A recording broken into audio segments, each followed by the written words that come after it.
Hey guys, in this video I will show you how you can buy Bitcoin on Revolut app. It's really fast and easy, and let me show how. So first you need to have money on your Revolut app. So if you don't have one, you need to just press add money, as you can see here on the middle on the page and on the app, and just simply deposit from your bank account or credit or debit card some money.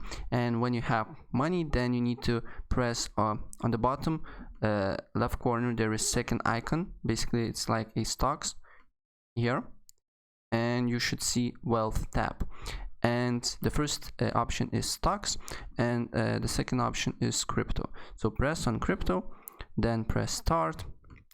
Then they show that you can get into crypto action from $1, yada yada yada, and then you should see this window and it says buy Bitcoin, and you need to just select the currency that you use. So for me it's euro, but you can select basically select every single currency that is in the world, and then select of euros that you want to buy Bitcoin. So let's see €1, and for €1 you will get this amount of Bitcoin, and then just press buy BTC with euro, and that's pretty much it what you need to do. So yeah guys, if I help you out, please press like button and subscribe for more. Take care.